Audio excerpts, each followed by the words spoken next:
AEW talent are being fined for social media conduct. Plus, we have an update on Bryan Danielson's injury and a shock return and a shock heel turn on last night's Dynamite. It's all in the Cultaholic wrestling news right now. Complaining on Twitter?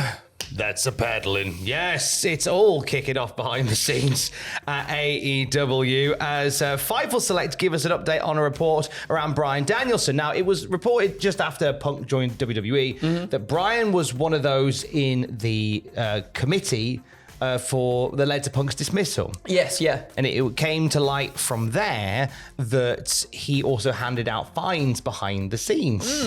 And it has since been revealed by Sean Ross Sapp on Fightful that one of the sets of fines that Bryan Danielson hands out is for social media conduct.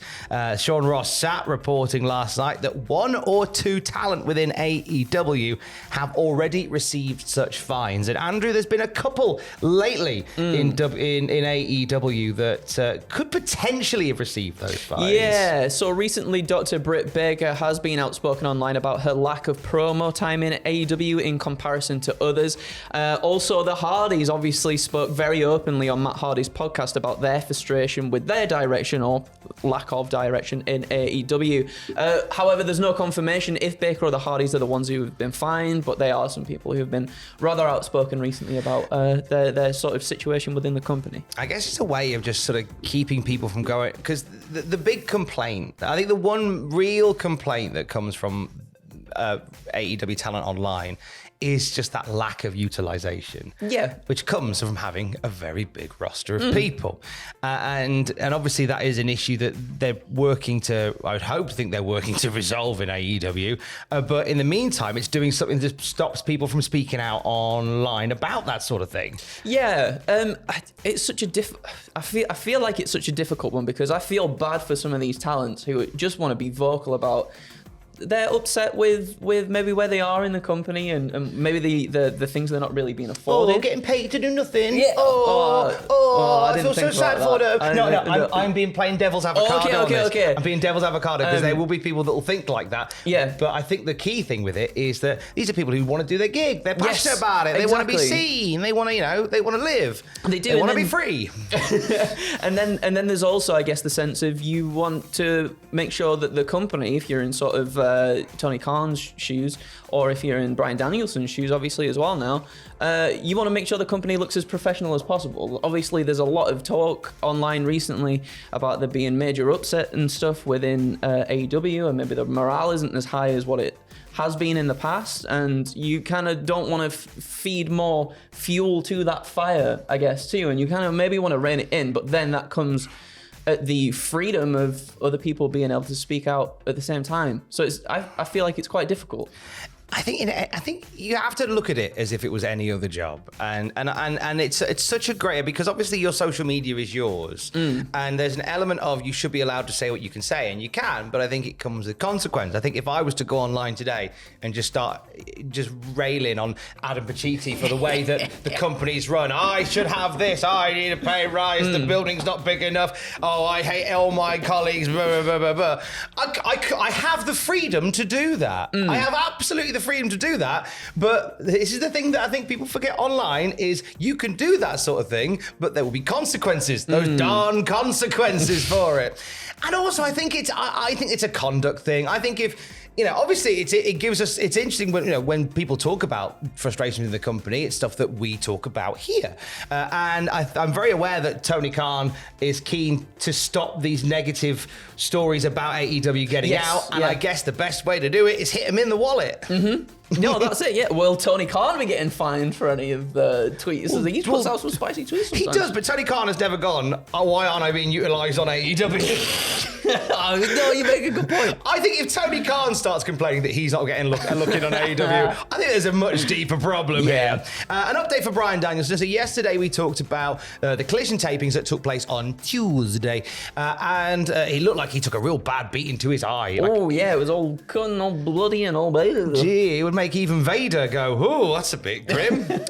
Bless him. Now you've always said the paddling thing. Now I'm thinking about Homer, where he's in the vent and Willie's like strangling him with the pipe, and his eye just like bulges out. On the news podcast this morning, Yeah. If you listen to the news podcast, thank you. I've made a thumbnail, which is that Simpsons scene. That's a paddling. But I put Bryan Danielson's face over the top of it. Nice. That's my contribution to the wrestling world today. You're welcome. I made that thumbnail. But we were very concerned about him, and as it turns out, according to Fightful Select, nothing to be concerned about. It's part of an angle, despite the fact the medics and the Blackpool Combat Club were all there in the ring checking on him. All part of a story. He's fine. Well, he's not fine because he's got a broken orbital bone, but he's as fine as he can be, and it shouldn't affect his in-ring time at all. Thank goodness. I'm happy for that. I'm happy for him. Yeah, me. I want to keep him. Just stay well, please. Yes, please, Mr. Danielson, sir. Please stay well. We appreciate that. Thank you. We dropped a fabulous new documentary as part of Docember on Sunday. The Golden Age of WWE. It's so good, and I'm not really too familiar with the Golden Age too much. It's something that I kind of obviously passed because, I'm not a wee boy anymore. At 30 years old, I'm such a wee boy. But it's one of those eras up there, mate. I wasn't too familiar with. Sam. Matt Stewart and Justin Henry did an unbelievable job. It's really informative, really well put together. It's worth a watch. It flies by as well. It does, flies by. And if you want to see us do more stuff like that, we'd love to, but we could do it with your support. Patreon.com/Cultaholic if you'd like to support us and see more documentaries like that one. Part 2 on Sunday. Standing ovation for Sam Driver, Matthew Stewart and Justin Henry. And a standing ovation for Timeless Tony Storm, who performed last night as AEW Women's Champion. Love the presentation of Tony. Yes. But after the show, after the encore, we saw a return to AEW. We did. Her celebration was interrupted by Riho. For the first time in 8 months, Riho appeared to a huge ovation and attacked Tony Storm as well. Luther was able to get Storm away before Riho could do too much damage. Now, the last time we saw Riho on AEW TV, she was taken out by the Social Outcast and made her intention to take back the AEW Women's title very clear last night. Very clear. Obviously, yeah. So it's a nice reminder of that was why she was gone. Yeah, exactly. Because of her. So let's spin it back with this brand new Tony Storm. I took a look at the outstanding reinvention of Tony Storm. It's on the YouTube channel waiting for you now. We took a deep dive into what led us here.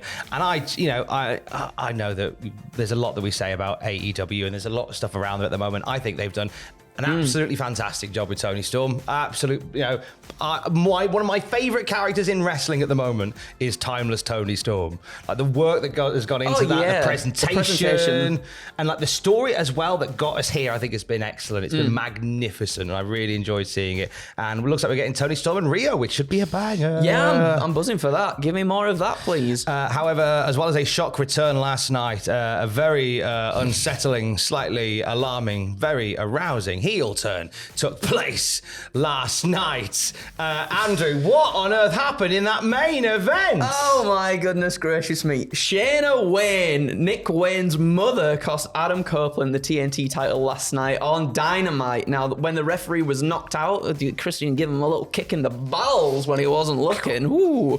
During Copeland's TNT title match with Christian Cage, Shayna Wayne hit the ring and she looked as though she was going to crack Cage with the belt, but she hit Mr. Copeland instead. Shayna left and Christian Cage stomped Adam's neck on to the belt for good measure before getting the 3 count with the victory over Copeland.